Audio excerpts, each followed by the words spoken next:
Akali movement. Sikhism में भी छोटा सेक्शन है सिखिज्म, लेकिन उसमें भी वो वेस्टर्न जो इन्वेजन्स हैं, जो हमारे यहाँ पर वेस्टर्न सिस्टम स्टैब्लिश हो रहा है, उसका असर सिखिज्म पर भी है। और सिखिज्म में एक बड़ा मूवमेंट हुआ Akali movement. Normally reform movement जो होते हैं वो होते हैं for the purification of particular religious order.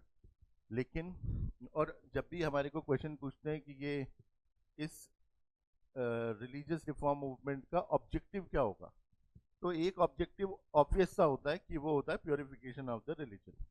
ठीक है। तो जब हमसे पूछते हैं कि अकाली मूवमेंट का ऑब्जेक्टिव क्या है, तब हमें ये आंसर नहीं मार्क करना। नॉर्मली हम बाकी सब में तो यही लिख देंगे, लेकिन अकाली का ये नहीं है। ठीक है। तो अकाली मूवमेंट के बैकग्राउंड को समझेंगे। अकाली मूवमेंट जो है वो है 1920s का मूवमेंट। ठीक है। इससे पहले क्या हुआ? इससे पहले दो बड़े इवेंट्स हो रहे हैं। एक 1919 में जलियांवाला बाग मैसेकर हो रहा है, और उसके अलावा 1913 में गदर पार्टी बनती है। ठीक है। गदर पार्टी सबको, आप लोग को पता होगा, गदर पार्टी जो है वो नॉर्थ अमेरिका में सैन फ्रांसिस्को में बनाई गई थी, और वो लोगों का एक ग्रुप था जो विदेशों में थे। ठीक है। तो गदर पार्टी, उसके बाद 1913 के एकदम बाद 1914 टू 18 इंडिया, पूरी दुनिया में वर्ल्ड वॉर शुरू हो जाता है। गदर पार्टी को लगता है कि उनके एक्टिविस्ट को लगता है कि ये राइट टाइम है सरकार के खिलाफ कोई भी मूवमेंट इनिशिएट करने का, तो वो गदर पार्टी वाला मूवमेंट चल रहा है। सरकार को जब पता चलता है कि गदर पार्टी जैसे कोई ऑर्गेनाइजेशन बना है, तो ब्रिटिश गवर्नमेंट जो है वो इनके खिलाफ अब कैसे इनके खिलाफ काम करे, क्योंकि इंडियंस जो है वो तो सब इसको सपोर्ट करेंगे। तो उन्होंने कहा, और कनाडा यूएस में जो मेनली जो वहाँ के रेजिडेंट थे जो हमारे यहाँ से जा रहे थे, वो पंजाब से थे, सिख थे।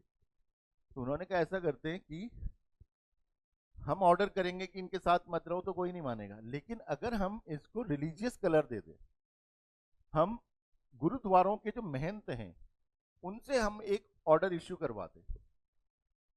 ऑर्डर मतलब जैसे उसमें इस्लाम में हम लोग कहते हैं फतवे, वैसे यहाँ पर हुक्मनामा इशू करवाते हैं कि भाई कोई गदर पार्टी के लोगों के साथ नहीं देगा, तो तब तो लोग मानेंगे। उन्होंने क्या किया, उन्होंने कुछ, और हर जगह पर ऐसा नहीं कि सारे महंत करप्ट रहे होंगे, कुछ तो रहे होंगे उनमें से, वो लोगों के साथ हाथ मिला लिया अंग्रेजों ने, और फिर गदर पार्टी के लोगों के खिलाफ हुक्मनामा इशू करवा दिया। पहला इंसिडेंट ये। तो लोगों में नाराजगी, अब जो आम आदमी होगा उसको थोड़ी समझ आएगी कि सरकार जो है वो, लेकिन कुछ लोगों ने समझा और रिसेंटमेंट पैदा होनी शुरू हो गई अगेंस्ट द ब्रिटिश। थोड़े टाइम के बाद 1919 में जलियांवाला बाग मैसेकर हुआ, और ब्रिटिश गवर्नमेंट ने, अब वो भी एक बड़ा लोगों के अंदर और गुस्सा हुआ, तो सरकार ने क्या किया, उन महंतों को फिर कॉल किया, और अब की बार उसको सप्रेस करने के लिए उन्होंने कहा कि ऐसा करो, आप जनरल डायर को अपने गुरुद्वारे में बुलाओ और उसको थोड़ा सा ऑनर करो, जिससे कि लोगों में मैसेज जाए कि उसकी गलती नहीं।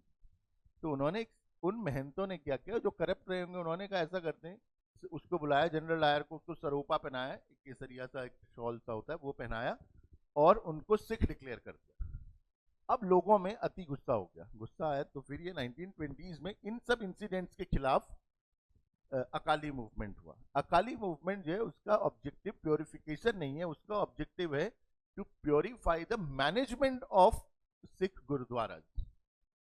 ठीक है। एग्जाम में कभी भी पूछे आपसे कि इसका ऑब्जेक्टिव क्या है अकाली मूवमेंट का, तो इसका ऑब्जेक्टिव है purification of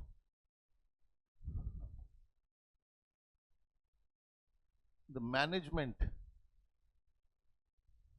of Sikh gurdwara. अब ये कैसे प्योरीफाई करेंगे, तो उन करप्ट महंत जो हैं उनको रिमूव करना है।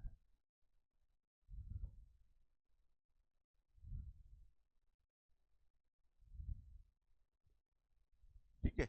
करप्ट महंत कौन है? जिन्होंने गदर पार्टी के एक्टिविस्ट के खिलाफ हुक्मनामे इशू करे, जिन्होंने जनरल डायर को ऑनर किया, और जिन्होंने जनरल डायर को सिख डिक्लेयर कर दिया। ठीक है। तो इन सब चीजों को लेकर के वो उन्होंने क्या किया, अकालियों ने अपना ग्रुप बनाया और वो गुरुद्वारे में गए। उन्होंने गुरुद्वारे के महंतों को बोला कि ऐसा है कि अब आप ये गद्दी छोड़ दो। तो नॉर्मली मेजोरिटी के जो लोग रहे होंगे महंत, वो सब अच्छे ही रहे होंगे। गुरुद्वारों में जो भी जो जो पुजारी बैठा है, जो प्रीस्ट बैठा है, वो तो नॉर्मली अच्छे माने जाएंगे। लेकिन कुछ एक सेक्शन उनमें से था जो करप्ट रहा होगा। तो ये मूवमेंट जो है ज्यादातर जगहों पर तो पीसफुल है, लेकिन जहां पर वो करप्ट रहे होंगे वहां पर क्लैशेस भी होते हैं। ठीक है। फाइनली अब उनका ऑब्जेक्टिव क्या है, इस मैनेजमेंट को प्योरीफाई करना है, तो कुछ और सिस्टम तो बनाना पड़ेगा। ठीक है। तो उन्होंने क्या किया, उन्होंने नवंबर 1920 में एक ऑर्गेनाइजेशन बनाया जिसको कहते हैं एसजीपीसी। एसजीपीसी इज शिरोमणि गुरुद्वारा प्रबंधक कमेटी। ठीक है। ये है शिरोमणि गुरुद्वारा प्रबंधक कमेटी। उन्होंने कहा हम ऐसा करेंगे कि हम ये एसजीपीसी बनाएंगे और एसजीपीसी में जो मेंबर्स होंगे हम उनको इलेक्ट करेंगे डेमोक्रेटिकली। ठीक है। डेमोक्रेटिकली जब इलेक्शन हो जाएगा तो करप्शन का कोई चक्कर रहेगा नहीं। फिर एक पर्टिकुलर टर्म के लिए उनको मेंबर बनाएंगे। अगर वो अच्छा काम करेंगे तो फिर इलेक्ट करेंगे, नहीं करेंगे तो फिर हटा देंगे उनको, जैसा आजकल होता है ये इलेक्शन में। उन्होंने कहा मैनेजमेंट जो है, ये जो मैनेजमेंट है ये देखेगी एसजीपीसी। और नवंबर में ये बनी। अगले ही महीने दिसंबर के महीने में उन्होंने इसकी पॉलिटिकल विंग भी तैयार कर दी, and that was Shiromani Akali Dal. Punjab में काफी लंबे समय तक उन्होंने रूल भी किया है और अभी वहां पर मेन ऑपोजिशन पार्टी जो है वो यही है। दिसंबर 1920 में उन्होंने उसकी पॉलिटिकल विंग भी तैयार कर दी, उसका नाम रख दिया शिरोमणि अकाली दल। अब मूवमेंट शुरू हो गया। तो उन्होंने महंतों ने जगह जगह इस्तीफे देने शुरू कर दिए, कहीं पर लड़ाई हो रही है, क्लैशेस हो रही है, सब कुछ होकर के अब सरकार के ऊपर प्रेशर था। तो सरकार ने उनको बातचीत के लिए फिर इनवाइट कर लिया। उन्होंने कहा ऐसा करते हैं, बात करेंगे इस पर, आप जो कह रहे हो एसजीपीसी के लिए, तो इसके लिए तो एक्ट बनाना पड़ेगा। तो इस मूवमेंट का, अकाली मूवमेंट का आउटकम क्या है, जैसे हम लोग शुरू से कह रहे थे कि कोई भी मूवमेंट चले तो उसका कुछ रिजल्ट होना चाहिए। इसका रिजल्ट था कि ब्रिटिश गवर्नमेंट जो है it was forced to enact. सरकार के ऊपर इतना प्रेशर हुआ कि सरकार को एक नया एक्ट लाना पड़ा। वो एक्ट था न्यू सिख गुरुद्वारा एक्ट 1925। इस एक्ट से जितने भी बड़े बड़े गुरुद्वारे थे, जैसे गोल्डन टेम्पल है, जैसे अकाल तख्त है, और भी ऐसे आनंदपुर साहिब है, ऐसे बड़े गुरुद्वारों का सबका मैनेजमेंट जो है वो चले गया in the hands of SGPC. और आज भी ऐसा ही होगा। जितने भी बड़े बड़े गुरुद्वारे हैं, दिल्ली में एसजीपीसी की विंग अलग है, ठीक है, पंजाब में अलग है। तो वो इलेक्टेड बॉडी होती है, उसमें लोग इलेक्शन लड़वाते हैं अपने अपने पॉलिटिकल, क्योंकि पॉलिटिकल सिस्टम इंडिया में ऐसा है। तो डेमोक्रेटिकली अलग अलग पार्टीज जो है अपने मेंबर्स को वहाँ पर चुनाव लड़ाते हैं। तो एसजीपीसी एक रिलीजियस और बॉडी होने के साथ साथ एक डेमोक्रेटिकली इलेक्टेड बॉडी भी है, जिससे कि वो करप्शन ना आ सके। ठीक है। ऑल दो 100% फुल प्रूफ कोई ऐसा सिस्टम बनता नहीं है, तो इसमें भी होगा कुछ ना कुछ, लेकिन कोशिश यही करी गई कि करप्शन खत्म करा जाए। तो अकालियों ने, ये लोगों ने ना अपना एक संगठन बना दिया। बोला हम इसमें एक ऐसे इलेक्ट करेंगे लोगों को और एक नया सेक्शन ये बनाएंगे। ये प्रबंधक कमेटी मतलब मैनेजमेंट कमेटी, वो देखेगी गुरुद्वारों का मैनेजमेंट, लेकिन वो देखेगी तो सरकार थोड़ी देखने दे रही है। तो सरकार ने जब एक्ट लेकर के आई, तब सरकार ने इसको पावर दी, ये एसजीपीसी। तो अभी तक ये 1925 से अभी तक जितने भी बड़े गुरुद्वारे हैं सबका मैनेजमेंट एसजीपीसी के हाथ में। ठीक है। ऐसे ही सिखों, ये जैसे अकाली मूवमेंट था सिखों में, ऐसे ही सिंह सभाज भी बन गई। ठीक है। सिंह सभाएं भी बन रही हैं। अब क्यों बन रही हैं सिंह सभाएं? सिंह सभाएं क्यों बन रही हैं? क्योंकि अब लोगों को अब जैसे अपनी प्रैक्टिसेस, अपना कल्चर, अपना ट्रेडिशन वो आना चाहिए। अगर सिख है तो उनको पगड़ी बांधना, दस्तार बांधना आना चाहिए। बदल रहा, उनको वो गुरमुखी जो है वो पढ़नी आनी चाहिए। गुरमुखी कब पढ़नी आएगी? जब पढ़ाएंगे। पढ़ाएंगे काहे से जब किताबें नहीं होगी बाजार में? तो अब बाजार में आप जाओगे तो जैसे कोई ईबीटी इंग्लिश बुक डिपो है या कोई और नटराज बुक डिपो है या और कोई बड़ी किताब दुकानें हैं, वहां पर तो हमें मिलेगी नहीं गुरुमुखी की किताबें देहरादून में। तो कौन हमारे, अगर देहरादून में कोई सिख होगा तो उसे कौन पढ़ाएगा? कोई तो होना चाहिए। तो उस ऐसे, मतलब ये एग्जाम्पल है, ऐसे ऑब्जेक्टिव के साथ सिंह सभाएं बनाई। ठीक है, कैसे हम अपने कल्चर को, अपने रिलीजन को प्रिजर्व करेंगे। ठीक है, कैसे हम लोग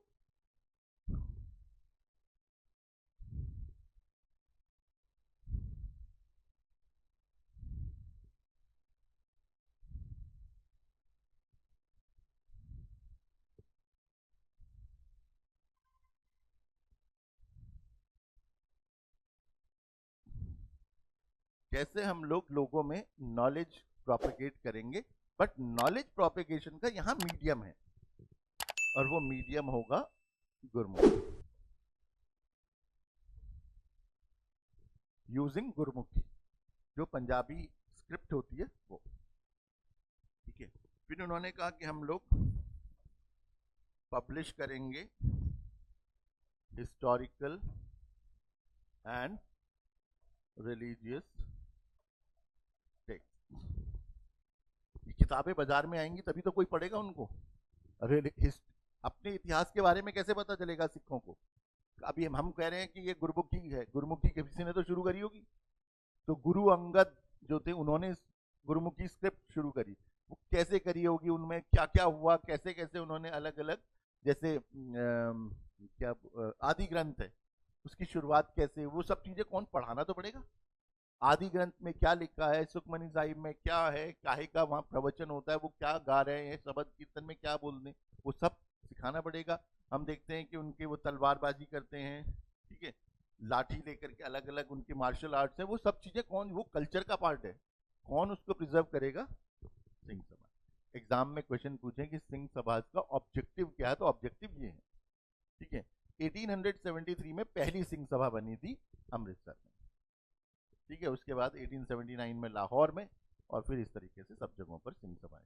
1870 याद में रखना है, first Singh Sabha 1873 Amritsar, second in Lahore 1879, और फिर धीरे धीरे प्रोपगेशन होता रहा। तो सिंह सभाओं ने, सिंह सभा का आप देखते हैं हम लोग, जैसे यहाँ पर है सहारनपुर रोड पे है गुरुद्वारा सिंह सभा, पटेल नगर के इधर सहारनपुर चौक रोड पे।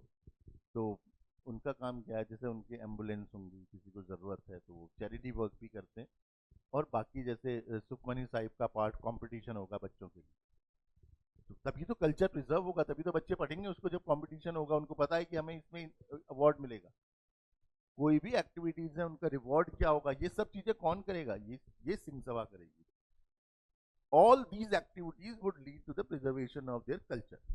तो कल्चर को प्रिजर्व करने के लिए ये सब, ठीक है।